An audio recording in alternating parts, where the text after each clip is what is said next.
Thank you for being with us. I'm Dr. Sarah Floridi. I'm the Associate Director of the Lincoln Center for Applied Ethics. And I'm really excited about today's event because it's a little bit of both a culmination and an inauguration for us at the Lincoln Center. Last year, the Lincoln Center ran a series of design studios focused on technology and the future of work. And Sabrina and Allison were part of that cohort of folks in the design studios. And the project that they're going to be sharing with us today, which is entitled Crip Critique, Spoken Word Narratives on the Lived Past and Imagined Futures of Work, emerged from and are inspired by those conversations. So in that way, it's a bit of a culmination of that work that the center has been doing. But this is also really a beginning for us as well. Some of you may know that later this month is the inaugural Lawrence J. and Virginia Delvin Beaumarsich Memorial Lecture, which will be an annual event aimed at promoting a positive and more inclusive disability culture in alignment with ASU's charter.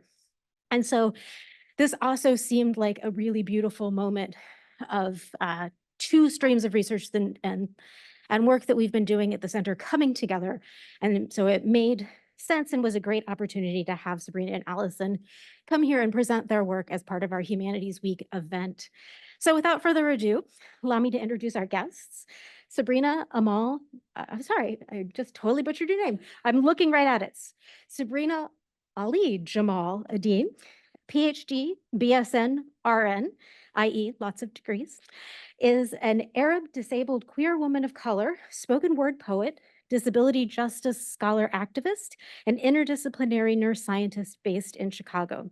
Sabrina's research explores the use of spoken word poetry as a form of critical narrative pedagogy to educate nursing students about disability, ableism, and disability justice. Sabrina hopes to create transformative change within healthcare education practice by developing and engaging in anti-colonial pedagogical strategies rooted in lived experience of multiply marginalized disabled people. And with her is Allison Hobgood, PhD, MA, BA, who is a queer, chronically ill white woman who works as the executive director of the Corvallis, I'm sorry, I'm tongue-tied today, of Corvallis Daytime Drop-In Center, a day community resource and navigation hub for individuals experiencing poverty. She is previously a professor in higher education teaching disability studies and now does grassroots community organizing for disability and homelessness justice. So please welcome our guests, Sabrina and Allison.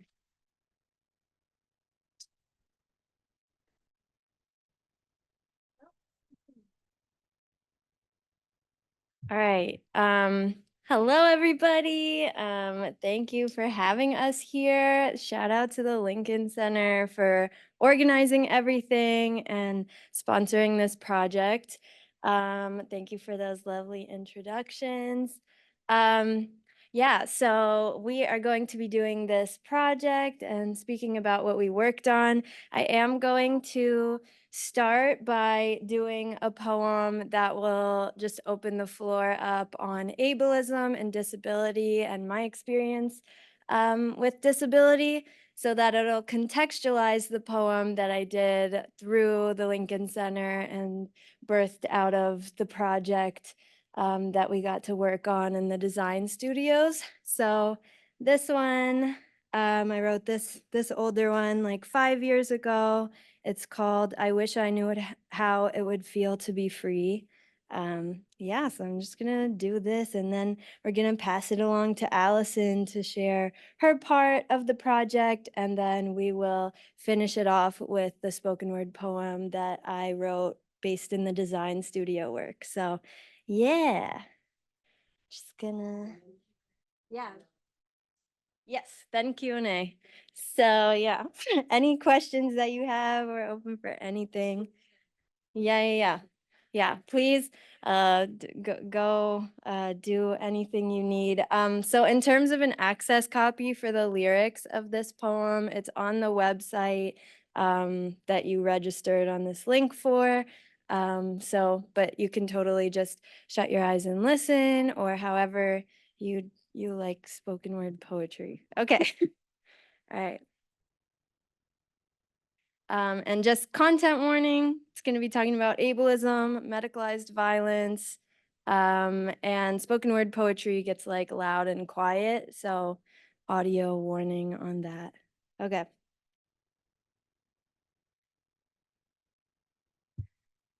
To the man who approached me after I parked in my accessible spot, hatred painted your face with transparency so I could see your every thought. She ain't blind, she can hear just fine. Doesn't look like anything has incapacitated her mind. She can walk in her body, looks pretty aligned. She's clearly not disabled. So who does she think she is parking in that spot? He thought, looks like a lesson needs to be taught. He got a cousin in a wheelchair, so this must have really got him distraught. Finally, an opportunity to show some resistance like a white man's first boycott. You felt so inclined to speak on behalf of the divine and all of mankind to tell me that I'm disgusting and that I should save that spot for somebody who actually needs it. Thank you. Thank you. Thank you, sir. Oh, thank you. Thank you for making me feel like a piece of shit, so much so that when I got home that day, I couldn't help it but sit and cry to my mother, regretting that I did not lift up my shirt to show him the mural of scars that the surgeon had painted on my skin, regretting that I did not force that man to listen to my story, to hear my allegory about how a doctor in a white coat said the only way to fix the achiness from the curvature in my back would be to realign my spine like a medical carpenter, with my body being the furniture. The words of the surgeon had been cultivated with precision like a lying politician with a charismatic audition. 3 1-inch turned into 3 5-inch incisions, the minimally invasive technique that the surgeon said would have me up and walking around the mall in 3 weeks left me paralyzed in bed. 3 months turned into 3 months. Oh no, shit's cut out. 3-hour surgery lasted 6. 2-day stay turned into 7 with 36 pills a day. Morphine shot up my vein every 8 minutes. Couldn't even take away an ounce of the pain. Blood sucked out my body like a vampire through a JP drain. Had a 2-liter blood transfusion, inebriating my body with a stranger's thick red liquid like Cabernet. I wish that man could have heard how 16 years of my life had passed, but it was not until my nurses removed the bandages, unmummified where I was crucified, that I ever saw my dad cry.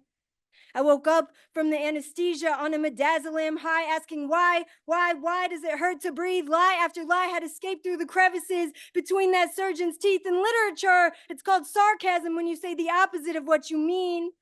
Hyperbole, it's a form of verbal irony like the smell of blood that intoxicated my nose. Tyranny, my body became a casualty of a capitalistic society. My lungs became incarcerated behind the 2 titanium rods and 18 screws that now line my spine.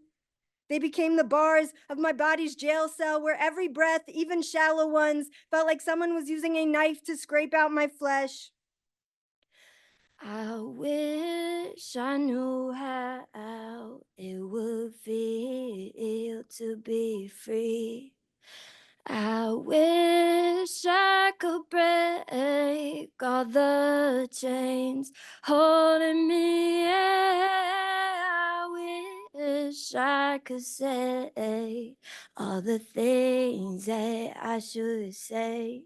Say 'em loud, say 'em clear for the whole round world to hear.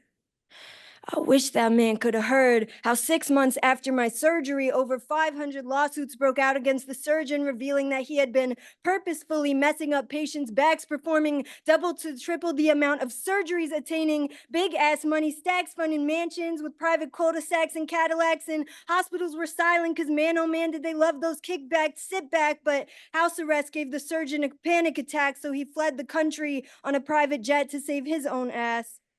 I didn't even have a lawsuit. I just wanted to be able to breathe. I remember after each appointment, I'd sit in the car with my mom and scream, tears flooding like the Red Sea. God, how could you do this to me? I've never been religious, but desperation got me down on my knees to pray and plead. I couldn't quite see how this could happen merely because someone was greedy, thirsty for money, and the manifestation is manufactured disability.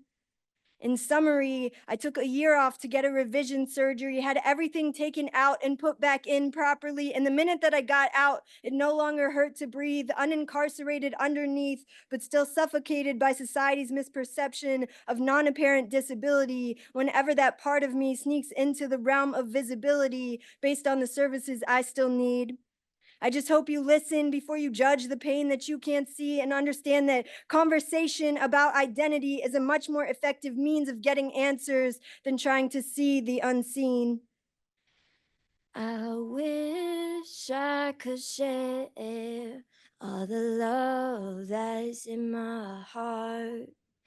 Remove all the bars that keep us apart. Yeah, I wish you could know what it means to be me. Then you see and agree that every man should be free. Okay, that's that. Thank you. All right. So, yeah, that's just like some spoken word that will contextualize the second poem that I do and that I wrote for this. But yeah, opening the door to conversation about disability, which is the theme that we brought to the design studio. And yeah, I'm gonna pass this on to Allison. We'll pop up here and stand. Thank you. That was fabulous. That came out of your brain, which is even more amazing. Can I put this back in here? Can we put on the help technology? Thank you. All right, sweet.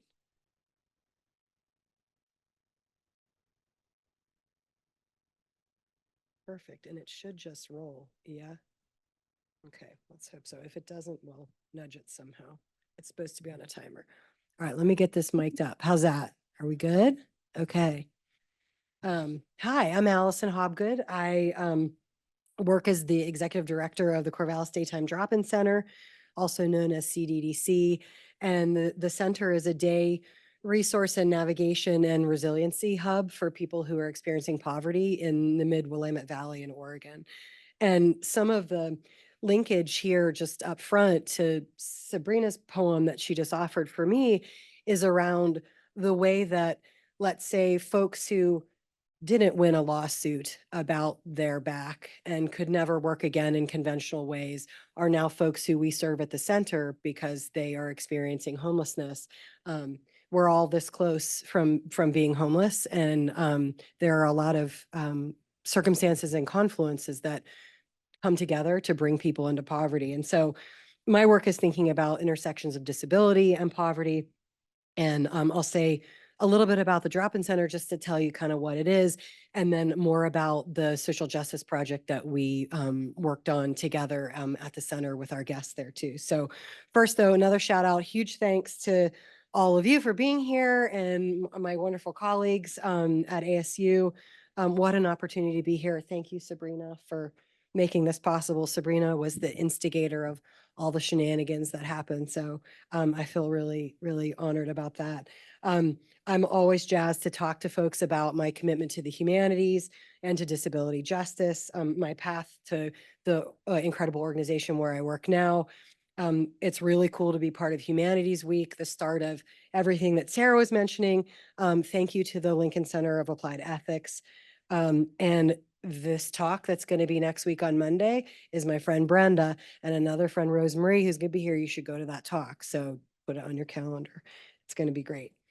So a little bit about the Drop-In Center and the trajectory that brought us together here today. So we're a nonprofit and our motto is where needs are met. And that vision enables us to support over 1,000 people a year, distinct individuals in our community who are experiencing poverty, most of whom are unhoused and often chronically. And there are three primary mission-driven goals at the center. First, we're a community and community center and gathering space where homeless people who are actively marginalized and stigmatized receive social support and can be recognized in their full humanity and loved in their full selves. So regardless of mental health disabilities or substance use, we strive to offer every single person that uses services at the center the fundamental humanity that each of us deserves. So we see our guests and we love them deeply. Second, in terms of our goals and missions, we support people's most basic welfare. So we provide things like food, clothing, hygiene supplies, weather-specific supports around warming, cooling, and staying dry if you're living outside. We're also a PO box for over 600 people who don't have a home address, and they use the drop-in center as their mailing address. Thirdly, we're a healing-centered, low-barrier resilience resource and navigation hub. And that means that we're meeting a lot of other needs of individuals across a wide spectrum of day services. And I'll say more about that in a minute. At the heart of our work at the Drop-In Center is what some folks term social justice work. We aim for true human dignity for everyone, regardless of their past or current situation. We also work to empower people. So that means the guests of the center, the people that we meet on direct street outreach and encampments, and also all of us who work and volunteer at the Drop-In Center. We're all reciprocally supporting one another. We're also invested in transformative justice. And if you haven't heard that term before, basically it's a political framework for and an approach for responding to violence, harm, and human abuse, but without creating more of that violence. It also includes engaging in harm reduction to lessen that violence. So we practice and embrace a trauma-informed approach and healing-centered engagement, which means that we come to every interaction that we have with an individual, with another human, in a way ideally that lessens or prevents further traumatization of someone, especially people who are already so vulnerable. At the Drop-In, we also bear witness to what are called interlocking systems of oppression on the people that we serve. So for example, in data that we have, unsurprisingly, but this is how it goes, sadly, homeless, Indigenous, and Black individuals are exceptionally and disproportionately overrepresented in the folks that we serve. A significant number of guests identify as LGBTQIA plus people, and 76% of our guests self-identify as people with disabilities. The Drop-In Center is the lowest barrier point of entry into social services for unhoused people in the Tri-County area in Oregon where I live. And we're a one-stop shop. And so that means we help people with things like lost document replacement, access to employment, accessing phones and technology, pet advocacy and support, assistance with prescription copays, mental health counseling, physical health counseling, support like wound care, HIV testing, health plan enrollment, access to transportation. I mentioned we do direct street outreach to encampments, and of course, a lot of referrals to other social service agencies. And this is a non-exhaustive list. We do a lot of things at our joint every day. In terms of a few more tangible examples of the supports that we provide, we welcome people back into the community after they've had traumatic stays in our incarceration or mental health facilities. We connect people with lost loved ones. Sometimes we fill the void for those lost loved ones instead. We facilitate medicine and addiction management.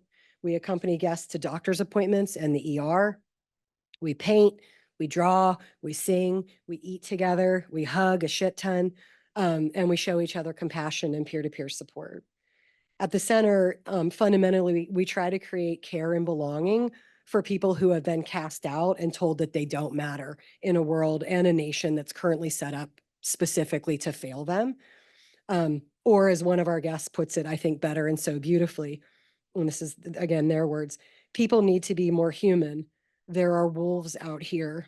If you see someone struggle, help them out. It could be you. I'm gonna get my water and then I'll tell you. And I'm glad you get to look at this. So again, I'm really honored to be here to talk a little bit about what we're doing, but specifically to talk about a new social justice project that we've been undertaking with the love and support of this cool ASU crew and of course the splendid Sabrina. Through a series of small group conversations and one-to-one interviews with guests of the center, I've been able to collect a really incredible treasure trove of lived wisdom about many people's takes on disability and the future of work. Guests of the Drop-In Center, as well as staff and volunteers, many of whom are also disabled people, have spoken with me and each other about how disability has impacted their ability to work according to conventional expectations, and also about how disability has allowed them to conceive of so-called work in new and radical ways. So the visual art that's been playing behind me on the slideshow was created by center guests who are part of our Healing Arts Collective. Isabel Robinson, who is a creative genius, is our staff member who supports our Healing Arts Collective. And nearly all the folks who are part of that collective identify as disabled people, and the majority of those people are not engaged in, quote, so-called work in ways that capitalism and the drive for profit that Sabrina was just talking about would deem as normal, quote, normal. So in addition to their visual art, folks had asked me to curate and share their words about disability and the future of work via a creative presentation that showcases their incredible ideas about basically how we can like just do better by each other. So I've got just a couple more minutes, and here are some of the selected voices of guests and other affiliates of the Drop-In Center speaking to what we're calling the radical disabled future of work. And this project is much larger in scope, but this is just like a little titillating taste. And in the Q&A, if you want to know more, I can talk about where the guests of the center and I hope that this project is going to go. So these are voices of people. I'm going to say their names and then offer some of what they've said about their thinking about disability and work and justice. Holland, shutdowns, meltdowns, dissociation, disconnection from self and others, sensory disruptions, concentration issues, withdrawal from life, overwhelming dread, low distress tolerance, exhausted, anxious, weekends are just rest, nothing is enjoyable, I'm depressed, brain fog, small task overwhelm, can't fall asleep, stay asleep, emotion muted, avoiding people, agitated, impatient, stimming increased, skin infection, GI distress, nausea, migraines, headaches, achy. Charlotte, I need to make money, but my anxiety just waking up some days, you know, especially when I was homeless, it was like, that was when I started my journey to begin to be getting better. I didn't even have clothes to wear. I didn't even have breakfast, and I'd have to go to work and I would be embarrassed. And then my anxiety would kick in on what people would think about me. And with my addiction, do I even have a hit to wake up this morning to get there and be able to function? Amanda, I suffer from chronic back pain, twisted vertebrae, and a twisted pelvis. I have constant spasms along my spine. I also deal with depression and anxiety, especially the last few months. I have a hard time with a lot of people and speaking around people. I've tried several medications which haven't helped me, even physical therapy.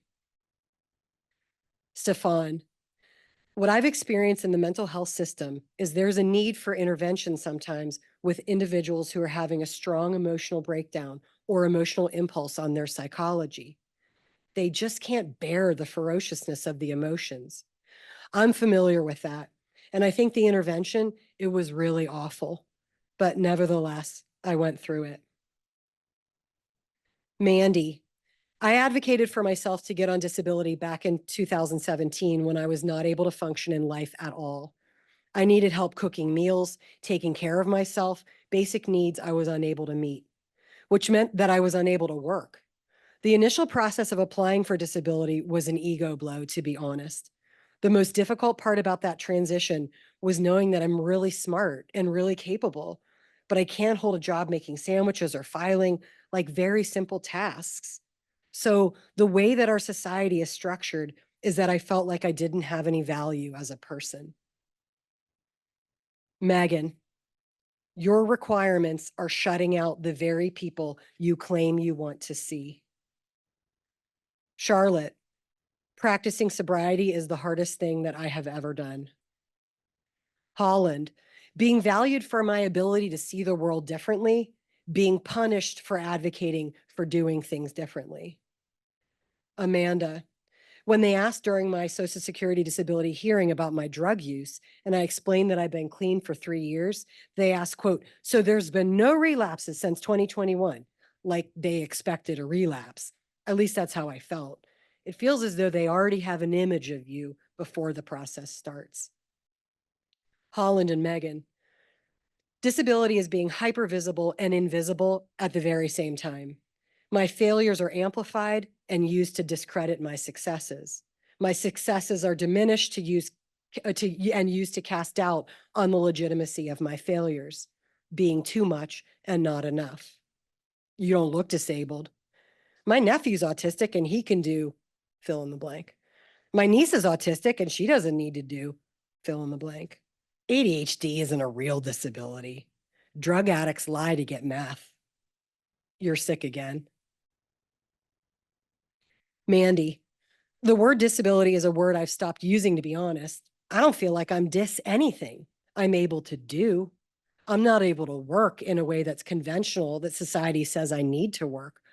Our economic structure is the only thing that makes me under the label of disabled. Charlotte, being in the workplace and being disabled in all different aspects, everything's different for everybody. So I don't know if I can tell you exactly how to support. I believe that workplaces should be more open-minded. They should have different departments to accommodate all these different needs. Oops. Mandy, what even is showing up? What if I could have shown up and done something different today?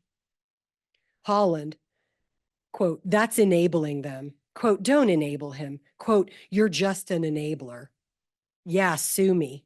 I want to enable disabled comrades, actually. Why are we demonizing accessibility? Charlotte, asking more questions, being more accommodating, being more observant, being more open-minded, less judgment.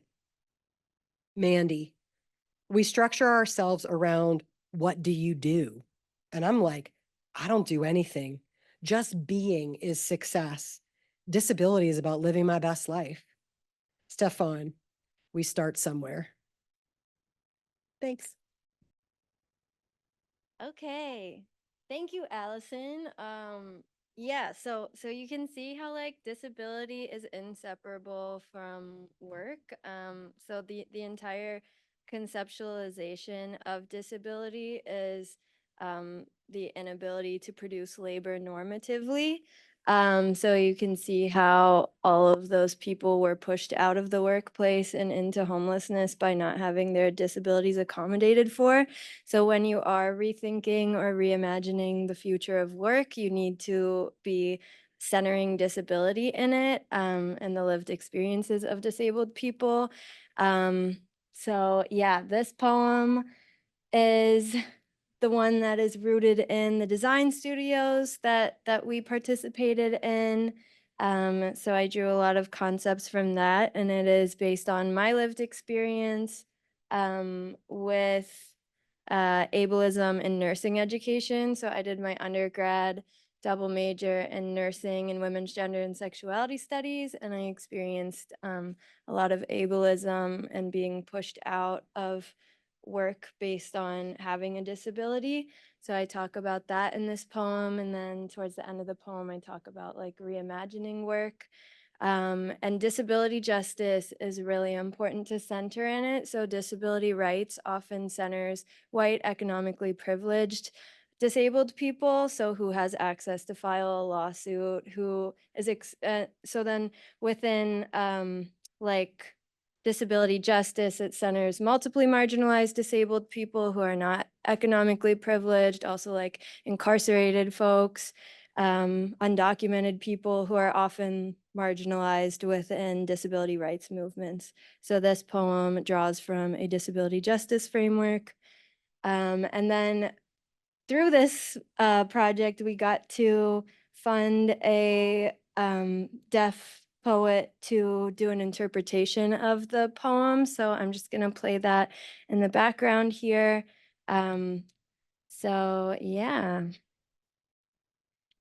And then an access copy of this is also available on the website. So yeah.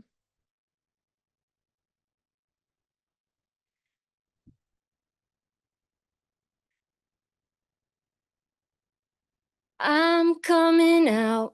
No, this poem is not what you think it's about. Okay, So after I took a year off after the 12-level revision spinal fusion, switching gears to choosing a career, a couple things went into my conclusion. Firstly, personally living through the patient experience, everything from post-anesthesia confusion to learning that despite what society says, acquiring disability does not mean my life is ruined. Secondly, having been influenced by my nurses' care contribution, my trust in them as healers, as some of the most dope humans. Thirdly, internalizing that the medical industrial complex demands a radical healthcare revolution, I decided to pursue nursing without realizing I'd face traumatizing, disability-based exclusion, disillusioned nursing. We must do better as a profession, as an institution. So this is what happened. I studied nonstop for this really competitive nursing program, right? I make it in, nursing classes begin, and at the bottom of every syllabus, it asks us to come forward if we have a disability. And realistically, I just needed help lifting patients up in bed and an accessible seat, but after coming out to my clinical instructor, because of bureaucratic infrastructure, I was passed over to the course head who blatantly asked me why I would enter a major I was not capable of participating in physically. She handed me a list of technical standards, which was this long list of abilities that collectively would comprise the most normative abled body, and the course head legitimately said, "You can't be here if there's anything on this list you can't do." Essentially a gatekeeper saying, "Good luck getting through." She asked me, quote unquote, "What's next? You can't even lift an IV bag?" Which was insulting and untrue. That course head made it clear that disability was not to be included in efforts of recruitment, that disability was viewed as nothing more than a nuisance, a nursing pollutant, that it'd be easier for everyone if I were just a truant. And as a racialized, disabled undergrad student, I can't articulate how powerless I felt sitting one-on-one with her in that room, being punished for an identity I had no control over. I had to hold back tears and wear strength as a costume. No fair. You really know how to make me cry. I'm scared that someone in a powerful position already made up her decision, call it forced attrition, scared that I just spent over $10,000 in tuition to complete a very specific set of prerequisite courses for a major that rejects my body mind due to the ableist policies it enforces, fails to systematically question, and thus endorses. I was next offered a medical leave of absence by an administrator, as if suggesting I temporarily leave for a permanent disability made her some kind of innovator, equity illustrator. Minutes later, she said, "You need a letter from your second surgeon granting permission for you to stay in the program." As if the person who knew my abilities better than me was this non-disabled white man, and my second surgeon was amazing, worthy of praising, and he said, "Of course you can do nursing. There are doctors in wheelchairs in case the administration needs some affirming, and you don't even want to do bedside, so your BSN shouldn't be deterring." He wrote the note, and my college brushed it under the rug like it never happened. I registered with disability services, who were even more uninformed on clinical accommodations than I could have imagined. I'm sorry, but I did not need or use extra time on examinations. Not being offered relevant accommodations had painful implications. After clinicals, I would have to lay down for hours, heating pads, hot showers, and additionally, ableism itself was disabling. The stress from potentially being dismissed because of my disability was unwavering. My connective tissue and endocrine disorders flared. Yes, ableism made me more impaired. My muscles were twitching, a nerve issue triggered full body itching, and you know what I lost? So much hair.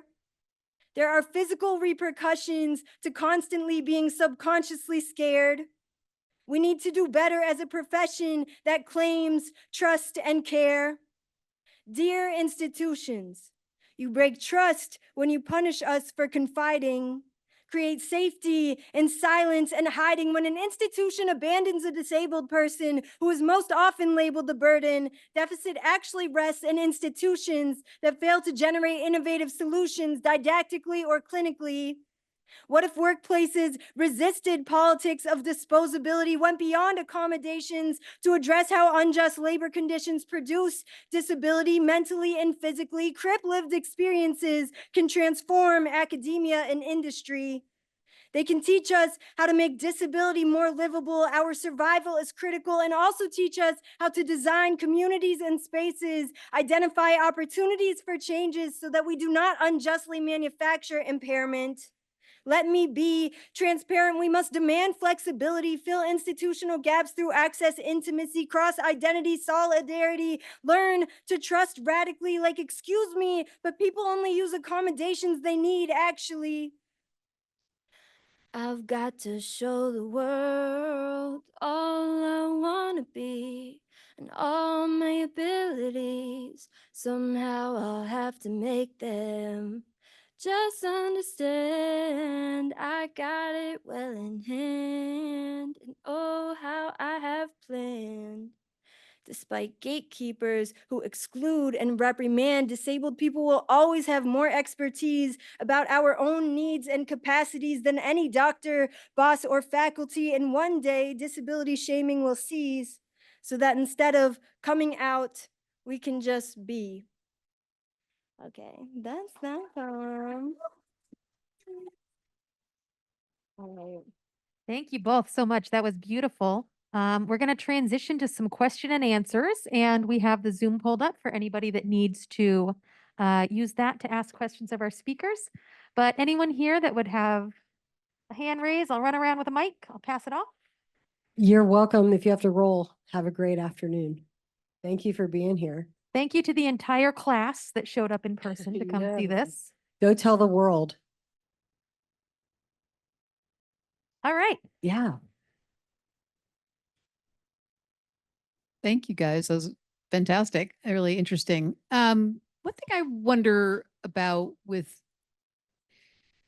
sort of ableism is that all of us are not able at certain points in our lives, right? We all start out needing lots of care and, and attention, and most of us in different points in our lives are going to need that. And, particularly maybe at the end of life, but along the way. I mean, so I don't know, do we need to frame it differently so that people, because it's always looking at it as sort of the other, right? I mean, those people have this problem. I don't have this problem, but if we saw it more as, all of us, need different things at different points in our lives, right? I don't know. I mean, just as a suggestion, is it, because how do we raise the consciousness, I guess, is one question. Oh, that's a great question. So specifically within nursing, and the people who study ableism in nursing education, they always stress the point of, like, everyone's going to acquire disability at some point in their life, whether or not you identify as disabled or not, through aging, and just accidents can happen at any time. So that's something that is used a lot in order to advance disability justice. Like, this is the one identity where anyone can join at any point in their life, which is why everyone needs to be committed to disability justice, and because it's going to help yourself in the future, if not very soon.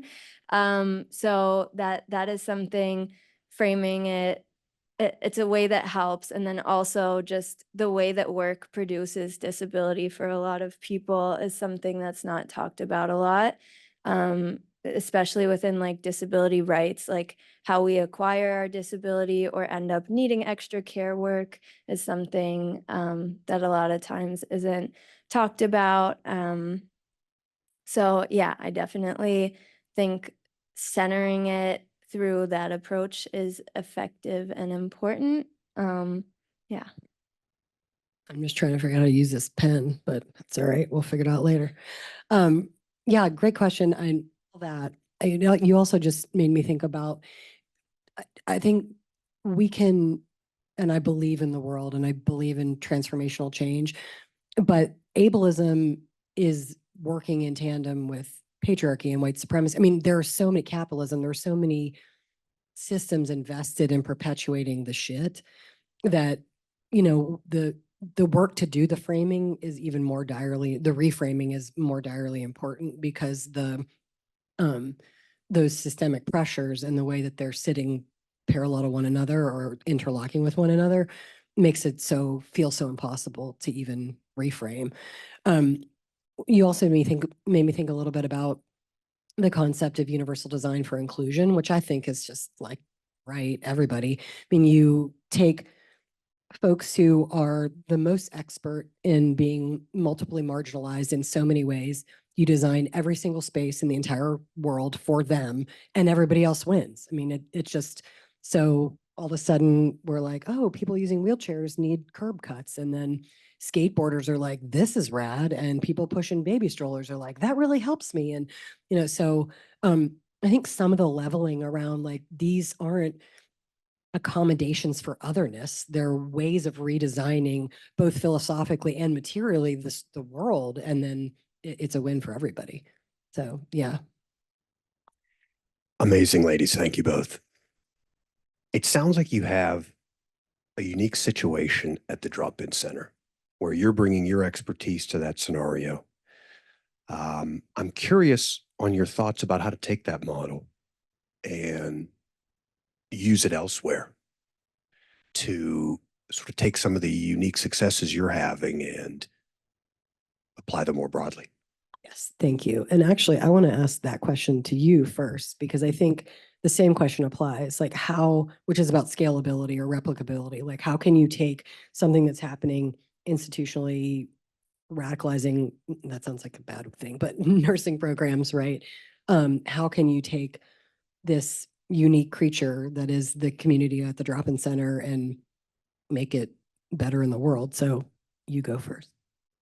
Yeah. I think like all of those quotes that you shared with us were just so much of the people, disabled people saying like I wasn't accommodated for and I was pushed out because I was experiencing anxiety, depression, ADHD, drug use, like autism. All of those things were present in there, and that's the clear not having access to the accommodations you need really clearly facilitates that exit from work.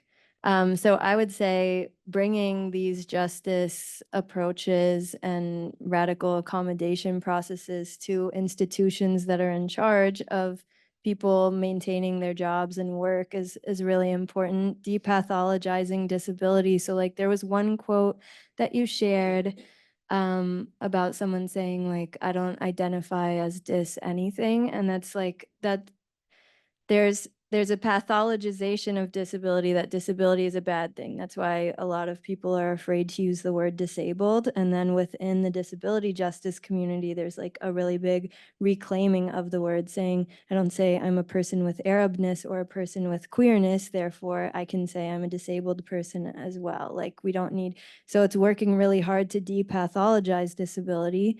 So then people aren't afraid to admit like I need extra care work, or I need, this is what I need to get those things, instead of the normal practice within institutions is abandoning someone once they acquire a disability, or not letting them in the first place because of their disability. So I would say like using all of this evidence we have, like the inextricability of disability and work, and like making those connections really clear would be helpful. Yeah, thank you. I think for me, it's like about a certain ground upness. So part of what I see in practice at the drop-in center every day is people modeling for one another actively what it means to trust each other and welcome people in their full selves, no matter really how they show up. And when I think about large scale institutional change, I think the way for it to happen is to continue to come this direction, right? I mean, we need to come this direction too. So if you have executive leadership that's like, our policies are shit and we shouldn't treat students this way, or hey, I mean, that is real as well. But so if you have folks modeling here and mirroring what's also happening here, and sometimes just the most basic things, like a gesture of trust is so powerful. And so inside like the isms and the social system change, for me, there's just like ways of trying to show up as a human and bearing witness to another person, like radical presence, radical compassion, like those things start to chip away and become then like personal models that I can take out into the world. So if I show up that way in this space, then I show up at a party that way, and then I show up at my class that way, and so if we can I don't know, personally practice those things, and then without judgment, be in community sharing those practices with others, and then those practices kind of like ripple out and then tap in again to leadership and leadership communities that can sort of model that this way too. But I think it's a really good question because, you know, ideally you're not just creating, and I'm not suggesting this is what the Drop-In Center is, but like some utopian bubble inside the rest of this, you know, ball of fire. But I think, I don't know, just seeing how I've transformed as a person, being in a space where people have modeled for me and given me the space to grow and learn, just the more we can offer that to one another and everywhere that we show up. I don't know. All right, we have time for maybe one more question.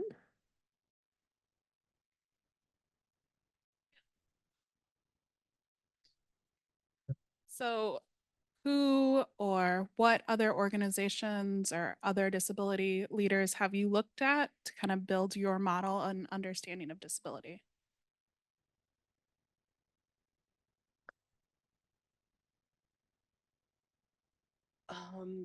Yeah. Yeah, so that first poem on ableism was rooted in Dr. Garland Thompson's book on staring, and that was like my first exposure to disability studies. And that was when I did my women's gender and sexuality studies degree, like we talked about ableism, but didn't go in depth on it like we did with like racism, classism, sexism, and homophobia. So yeah, that was my first exposure. And then I started to dive deeply into disability justice scholars, like Mia Mingus and Alice Wong and Leah Lakshmi. So like there's a movement in the Bay Area that's it's the disability justice movement, and there's 10 principles of disability justice. So once I started reading about that and having more exposure to that, that like shaped most of my perspectives on disability so that I wasn't just centering like a disability rights framework. So that's who has heavily impacted my development of research and conceptualization of disability. Thank you. Yes, what Sabrina said, Alice and Mia Mingus and Leah, and also then being with those people, like having the privilege to be with those people in person in academic and non-academic spaces. And this isn't exactly your question, but one thing that has been really powerful for me is to have been in spaces with folks who are scholars and scholar activists, and then people who are making theory and thinking theory and doing theory and teaching theory, and then landing in the material world doing day-to-day direct social service work, and having often that theory track back to what's happening, but also sometimes being like, that's not working here at all, you know, and having people who are also scholars and experts and lived wisdom bearers, right, in their own rights, who are guests at the Drop-In Center, sharing the ways that that they have kind of theorized. You know, I mean, it's really interesting as a ex academic, I guess. I mean, I don't know if you're ex anything, but to walk that line between theory and praxis, and then also imagine how folks who are uncredentialed, let's say, right, for lack of a better term, I mean, the kinds of theory that is produced in my day-to-day work by people that I'm talking to is mind-blowing. Like, I'm like, oh, right. And so I think the more that we can also like validate that kind of, again, like ground up scholarliness or whatever, right? Lived wisdom bearers. And we have indigenous healers in that community. I mean, people who just, I learn so much from every day, and say like, that is as valid as this over here, right? And you don't necessarily have to have a PhD or a degree of any kind. I mean, a lot of folks I know are like, I went to 5th grade, and they've got more theory than I've ever seen before. So I just feel really lucky to have learned so much in so many different sort of community spaces. Yeah, but shout out to all the folks that Sabrina mentioned. Thank you both so much for your wisdom and sharing everything that you've learned from others along the way through this Q&A and your presentations. Thank you to you all for showing up in person. Thank you to everyone on Zoom who also showed up. And if Yay, you would like to Zoomers. hear one of the pioneers of the disability studies movement, come see Brenda Brueggemann next week in the Lincoln Center for Applied Ethics. You can register for that online, lincolncenter.asu.edu. All right, let's give a big hand for them. Thanks for coming out.